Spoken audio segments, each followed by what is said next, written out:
Bismillahirrahmanirrahim. Assalamualaikum warahmatullahi wabarakatuh. For this meeting, I would like to explain you about the strategies in listening comprehension. First of all, I would like to tell you that listening comprehension has three parts: part A, part B, and then part C. Those parts are really different in characteristic.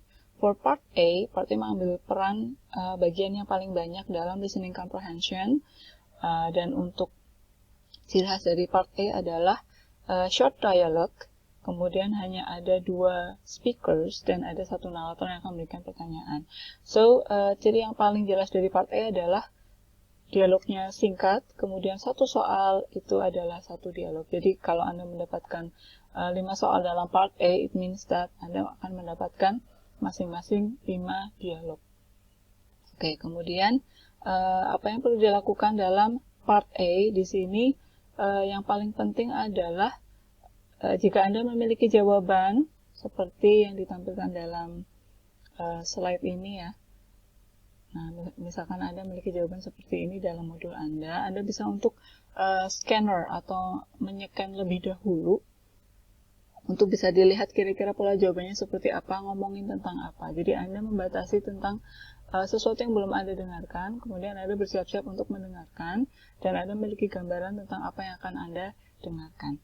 Strategi pertama dalam listening comprehension part A adalah focus on the last line, atau fokus pada the second speaker, fokus pada pembicara kedua. Seperti yang saya jelaskan tadi, bahwa part A itu hanya ada 2 pembicara. Pembicara pertama, the first speaker, dan pembicara kedua atau the second speaker. Nah, yang perlu Anda lakukan adalah Anda fokus pada pembicara kedua. Contohnya misalkan, ini adalah ada skrip listeningnya ya. Can you tell me if today's matinee is a comedy, romance, or western? Pembicara kedua bilang, I have no idea. Nah, I have no idea.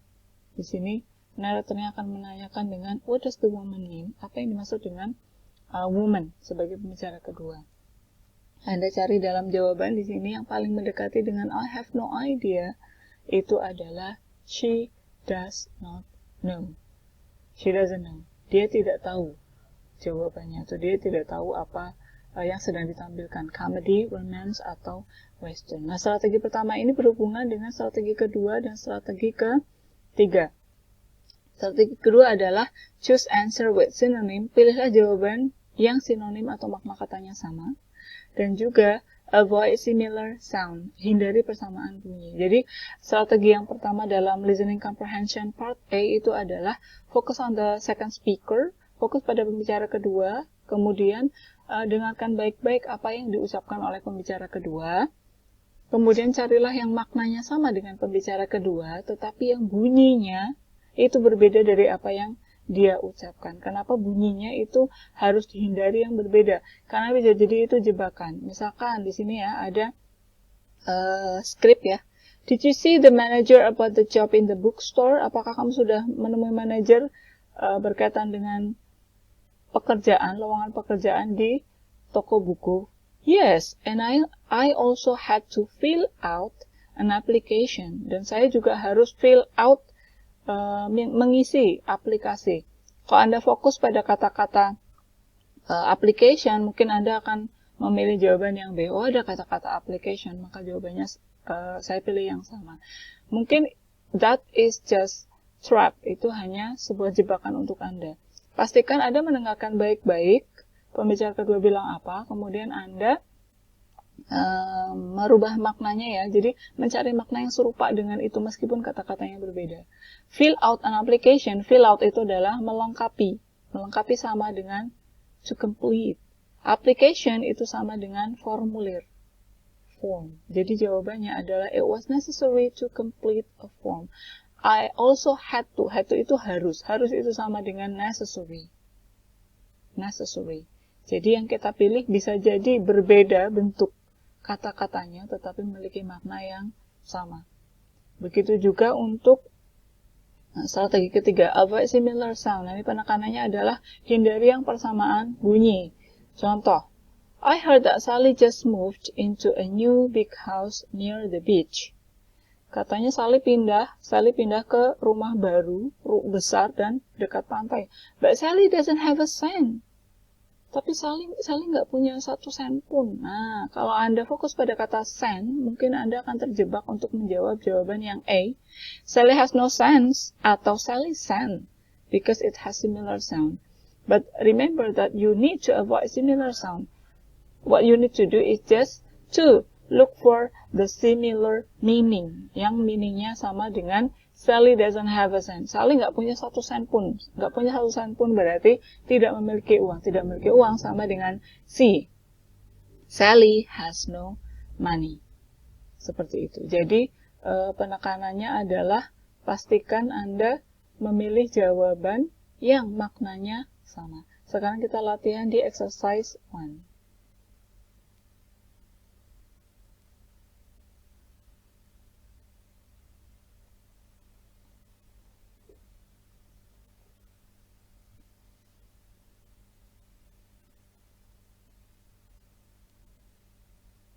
Drink. Some coffee would be nice. Drink. Exercise skills 1 through 3. In this exercise, listen carefully to the short conversation and question in the recording, and then choose the best answer to the question. Number 1. Let's stop and get something to drink. Some coffee would be nice. What does the man mean? Nah, dia bilang some coffee will be nice. Kalau Anda fokus pada kata-kata coffee-nya, mungkin you will get confused to choose A or B.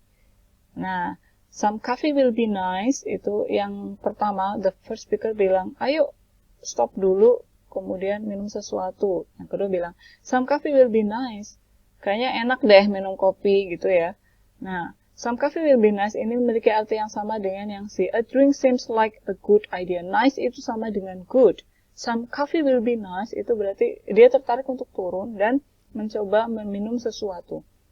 Jadi bukan apa yang dia minum gitu ya, tetapi maknanya apa? Ayo turun terus minum sesuatu. Kayaknya minum kopi asik deh. Nah, seperti itu bukan masalah kopinya, tetapi minum, turun dan minum itu merupakan ide yang bagus. Si laki-laki atau the second speaker setuju untuk minum kopi atau setuju untuk minum sesuatu. Stop dan minum sesuatu. Seperti itu. Oke, jadi itu cara pengerjaan dalam part A di bagian avoid similar sound dan focus on the second line. In this occasion, I would like to explain you about the next strategy, that is conclusion about who, what, and where. Dalam part A, ada beberapa pertanyaan yang fokus jawabannya itu mengenai who, siapa, kemudian what, apa, dan where, di mana. Nah, berbeda dari tips sebelumnya yang Anda fokus hanya pada the second line atau the last line atau the second speaker, berbeda dari tips sebelumnya yang fokusnya pada pembicara kedua saja. Di sini Anda perlu untuk fokus pada baik pembicara pertama maupun pembicara kedua, kemudian you need to get the conclusion of what they are talking about, who is probably talking, and then what she atau he will do, probably will do next. Kemudian pastikan juga where the conversation take place. Jadi Anda perlu mengambil kesimpulan mengenai hal-hal di atas dan pastikan Anda bisa melihat untuk tipikal jawabannya tentang who, what, atau where. Contohnya yang ada di sini ya, ada a store clerk, a bank teller, an accountant, kemudian a waitress. Kalau seperti itu berarti ngomongin tentang pekerjaan seseorang. Kalau pekerjaan seseorang bisa jadi bicara tentang siapa ya, siapa yang sedang berbicara atau siapa yang sedang diajak bicara. Contoh di sini ada, I'd like to deposit this check in my account, please. Nah, would you like any cashback? Nah, kalau seperti itu berarti terjadinya biasanya ya di bank, kemudian di sini ditanyain who is the woman, berarti pembicara kedua. Pembicara kedua kira-kira siapa gitu ya. Kalau yang pertama di sini, I'd like to deposit this check. Saya ingin membuat deposit. Nah, kalau seperti itu berarti customer-nya ya. Kemudian would you like any cashback? Yang bertanya berarti ya adalah yang melayani. Nah, karena pertanyaannya adalah who is the woman, siapakah perempuan itu? Perempuan berarti adalah pembicara kedua. Dia adalah seorang bank teller. Jawabannya adalah yang B, karena conversation ini kira-kira sedang berada atau sedang berlaku, sedang berlangsung di sebuah bank. Contoh lagi, have you deposited your paycheck yet? No, but that's next on my list of errands. What will the man probably do? Nah, pertanyaan di sini bukan tentang who atau where, tetapi tentang apa yang akan dilakukan oleh laki-laki tersebut. Nah, berarti berkaitan dengan apa yang dibicarakan oleh pembicara pertama. Have you deposited your paycheck yet? Nah, no, belum deposit, but that's next on my list of errands. Belum deposit, tapi saya akan segera melakukannya. Nah, berarti jawabannya adalah apa? Yang berkaitan dengan deposito, Anda harus pergi kemana? Ke bank. Jawabannya adalah yang C. Nah, jadi yang benar adalah jawabannya yang C. Jangan terjebak dengan depositnya saja ya. Tetapi deposito itu akan kemana? Apa yang akan dilakukan laki-laki kalau dia akan segera mengurus depositonya? Jawabannya adalah yang C.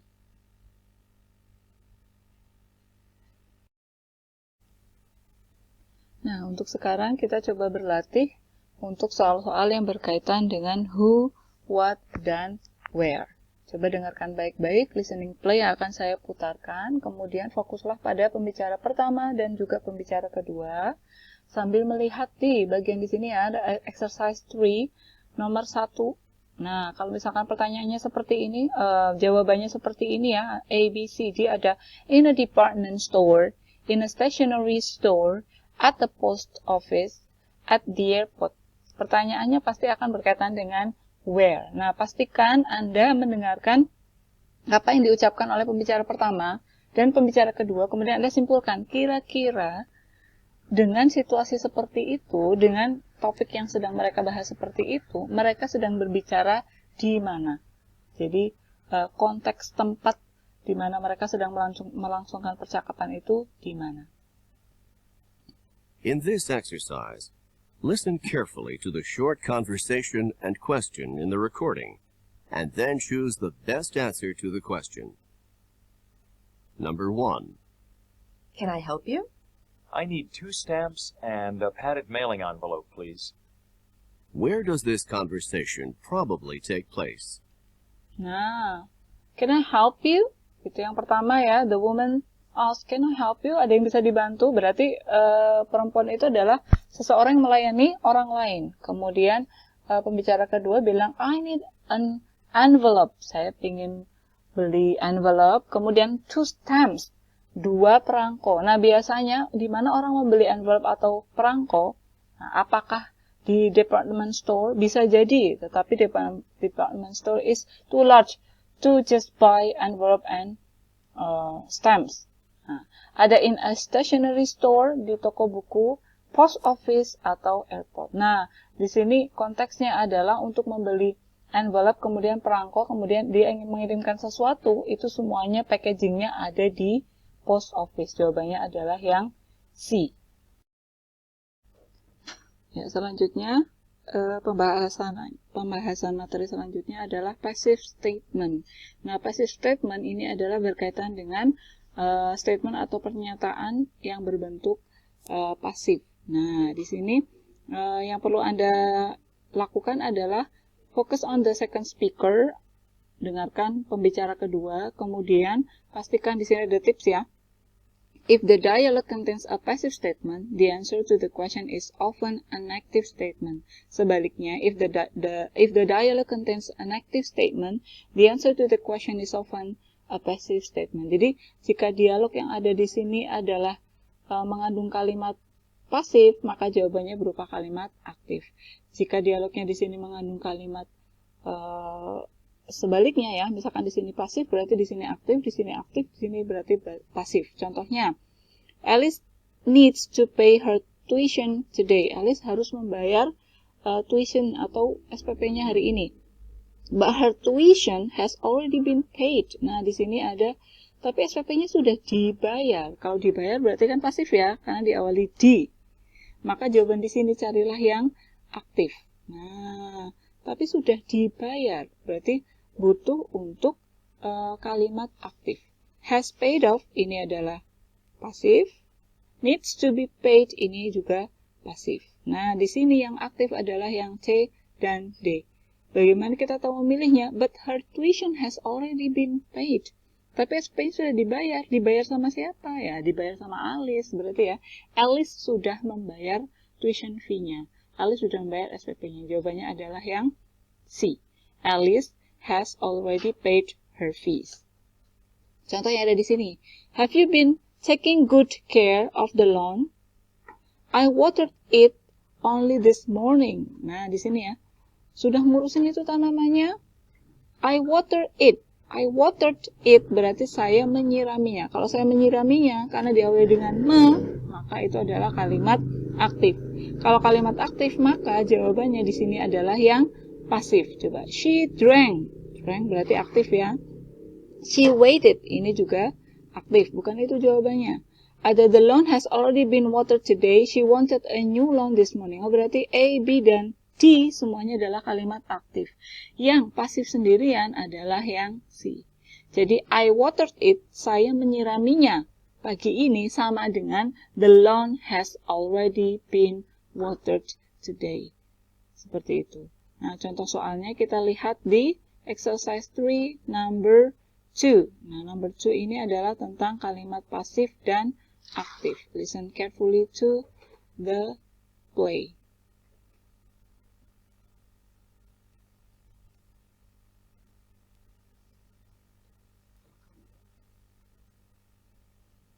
Number 2. Why were the students coming to the teacher's office? They had to hand in their papers. What does the woman mean? Nah, jika kita melihat ada why were the students coming to the teacher's office? Kenapa studentsnya pada datang ke tempatnya gurunya? They had to hand in their papers. They had to itu sama dengan must. Mereka harus hand in. What is hand in? Kalau Anda memilih jawaban yang ada hand-nya, mungkin Anda terjebak dari jawabannya A, hand, dengan handed. No, don't choose that kind of answer. Pokoknya similar sound itu pastikan dihindari. Nah, hand in itu artinya sama dengan submit. Submit di situ sama dengan apa? Mengumpulkan. Nah, berarti apa? They had to hand in. Mereka harus mengumpulkan papernya. Di sini kalimat aktif atau pasif? Di sini adalah kalimat aktif. Nah, karena kalimat aktif, maka Anda harus mencari jawaban yang berbentuk pasif. The teacher gave. Gurunya memberikan. Itu aktif. The students got. Itu juga aktif. The teacher handed. Itu juga aktif. Yang pasif jawabannya adalah yang B. The terms paper were turned in. Terms paper itu adalah papernya. They had to hand in their papers. Mereka harus mengumpulkan papernya. Nah, ketika jadikan pasif menjadi papernya dikumpulkan. Nah, jawabannya itu adalah yang B. Ya, oke. Next strategy of part A listening comprehension is about key information about wishes. Nah, kita belajar mengenai wishes. Dalam bahasa Indonesia, wishes itu adalah pengharapan, berandai-andai. Nah, kalau kita biasa bilang bahwa wish, aku berharap, nah di sini berharapnya maksudnya adalah berandai-andai. Perlu ditekankan bahwa wishes itu adalah sesuatu pengandaian di mana mengandaikan sesuatu yang tidak terjadi. Begitu. Misalkan saya bilang, I wish I were rich. Saya berharap saya kaya. Berarti kenyataannya adalah sebaliknya. Saya tidak kaya. Jadi, wishes di sini adalah, titik tekannya adalah jika speaker itu berbicara menggunakan kata wish, maka kenyataannya adalah sebaliknya. I wish I were a singer. Saya berharap saya seorang penyanyi. Kenyataannya adalah, I'm not a singer. I'm just a teacher. Begitu ya. Nah, di sini titik tekannya ada poinnya ya. An affirmative wish implies a negative reality. Jika wish itu dalam bentuk afirmatif atau kalimat positif, maka itu artinya adalah realitanya dalam bentuk kalimat negatif. Seperti tadi ya, saya berharap saya seorang penyanyi, itu adalah kalimat afirmatif atau kalimat positif. Maka wish-nya pasti berupa negatif. Artinya adalah saya bukan, nah, bukan itu ada negatif ya, bukan seorang penyanyi. Atau sebaliknya, wish itu dalam bentuk negatif, jika pengandainya itu dalam bentuk negatif, maka kenyataannya itu dalam bentuk kalimat positif. Contoh di sini ya. I wish I did not have time to help. Saya berharap saya nggak punya banyak waktu untuk membantu karena repot. Misal, kenyataannya apa? Saya nganggur. Saya punya banyak sekali waktu untuk membantu orang lain. Sehingga banyak orang yang meminta pertolongan untuk minta bantuan saya. Seperti itu ya. Jadi, sekali lagi, jika kalimat wish-nya ada tidak ada not-nya atau tidak ada negatifnya, maka reality-nya itu berbentuk negatif. Jika kalimat wish-nya itu ada kalimat not-nya atau ada kalimat negatifnya, maka reality-nya itu berbentuk kalimat positif. Kalimat positif itu bukan positif baik, kemudian negatif jelek, bukannya. Positif itu adalah kalimat tanpa tidak. Negatif itu adalah kalimat dengan tidak atau bukan. Begitu juga di sini ya. Jika wish-nya berupa past tense, nah past tense ya, maka kenyataannya berupa present tense. I wish he were at home. Aku berharap dia ada di rumah. Di sini ya, past tense. He were at home. Kenapa bukan pakai was di sini ya? Kenapa bukan pakai was? Kan harusnya he pakainya was. Saking pengandaian itu impossible to be happen, saking sangat tidak mungkinnya untuk wish tersebut ada gitu ya, wish tersebut itu terwujud, maka he tidak memakai was tetapi memakai were. Jadi I were, he were, she were, semuanya ya. Aku berharap dia ada di rumah. Itu saking pengandaian yang tidak mungkin terjadi. Kenyataannya adalah dia tidak di rumah. Bagaimana misalkan ya, kita punya orang tua gitu, ada di kampung halaman dan kita lebaran sendirian di Jogja misalkan. Nah, kita berharap seandainya orang tua ada di sini. Kenyataannya tidak. Orang tua kita ada di kampung halaman dan kita ada di sini sendirian. Jadi itu wish yang tidak mungkin terjadi. Jika wish-nya itu dalam bentuk past tense, maka kenyataannya dalam bentuk present tense. Jika wish-nya itu berbentuk perfect, ya, past perfect tense, maka kenyataannya itu dalam bentuk past reality. Gitu ya, past reality. Oke, kita coba contoh wish yang ada di script. Contoh di sini ya. Man, do you think we'll be able to have the picnic today? Kamu pikir kita bisa piknik hari ini? I wish the sky weren't so cloudy. Nah, lihat di sini kalimatnya. I wish, aku berharap. Aku berandai-andaikan, andai kata. The sky weren't so cloudy. Aku berharap langitnya tidak terlalu mendung. Berarti kenyataannya sebaliknya ya, karena ini adalah kalimat negatif, maka kenyataannya adalah tidak mencari jawaban yang ada not-nya.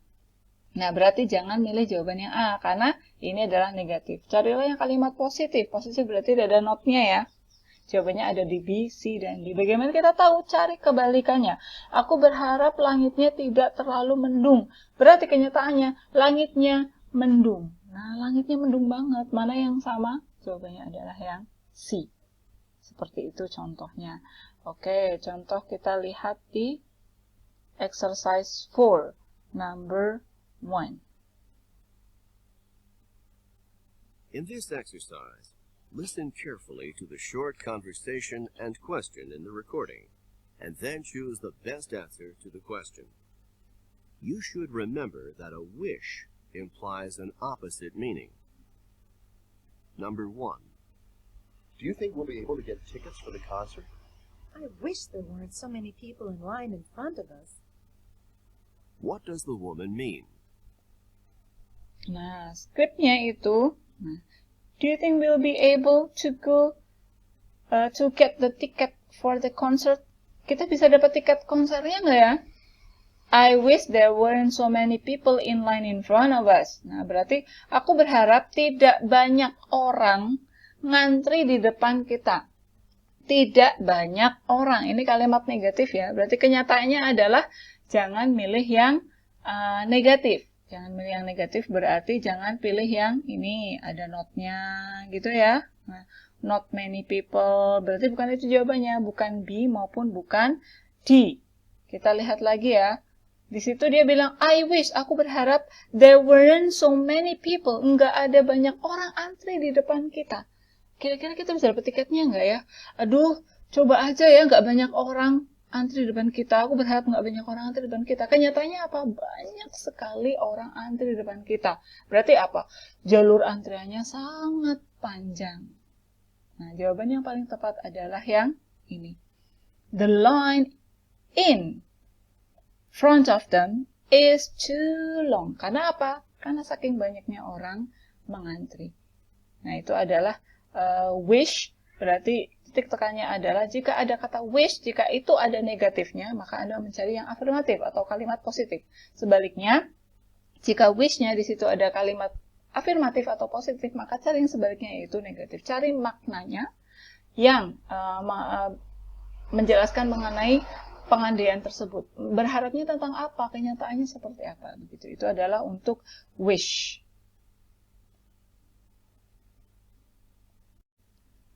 Untuk selanjutnya kita akan membahas mengenai key information about untrue condition. Untrue condition adalah kondisi yang tidak sebenarnya.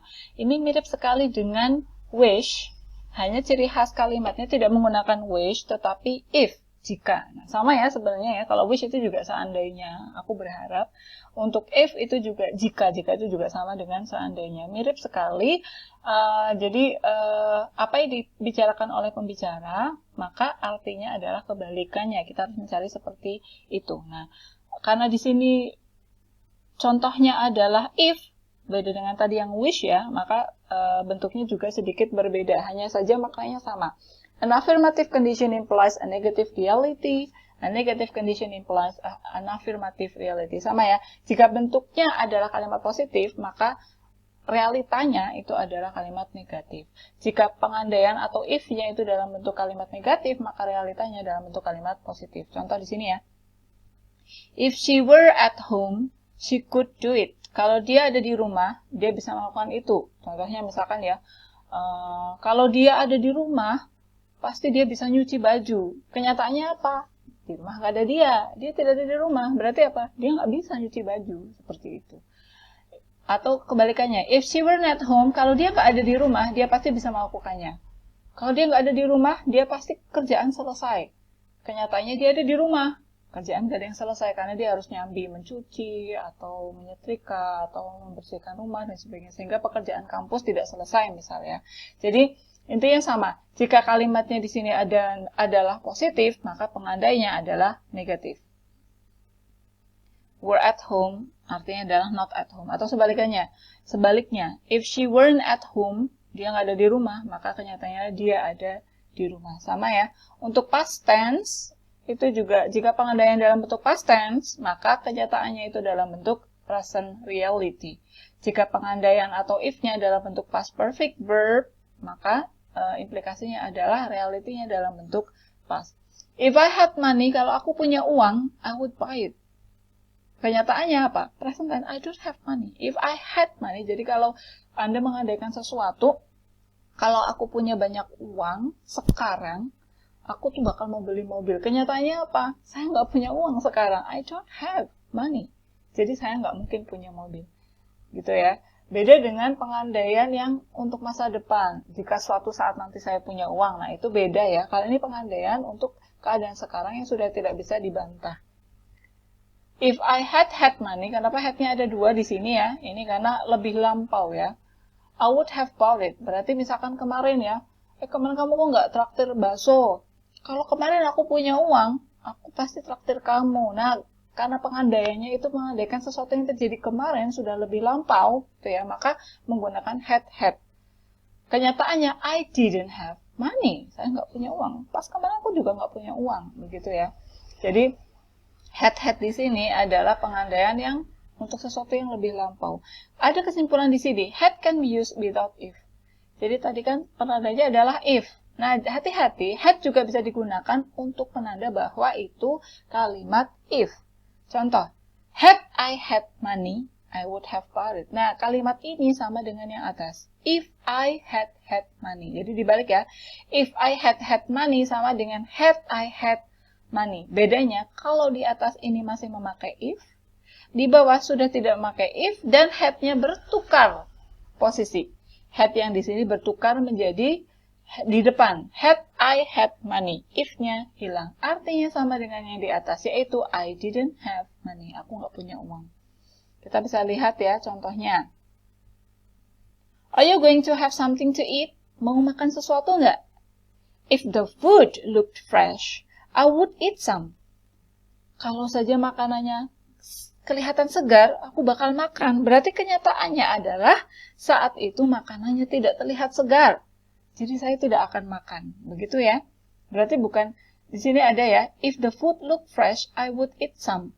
Berarti makanannya, aslinya makanannya tidak segar dan saya tidak makan sesuatu. Yang di situ artinya adalah apa? She is not going to eat. Contoh yang kedua. The flight must have taken longer than usual. Penerbangannya sepertinya akan lebih lama dibandingkan hari sebelumnya. Had the flight left on time. Nah, had di sini sama dengan had yang di atas ya. Berarti artinya adalah if. Jika penerbangannya tepat waktu, berangkat tepat waktu, we would not have arrived so late. Kalau penerbangannya tepat waktu, kita nggak akan telat deh. Berarti kenyataannya harus dibalik. Penerbangannya delay atau penerbangannya tidak tepat waktu, kita jadinya telat. Nah, berarti apa? Penerbangannya tidak tepat waktu dan kita telat. Nah, it departed late. Nah, begitu ya.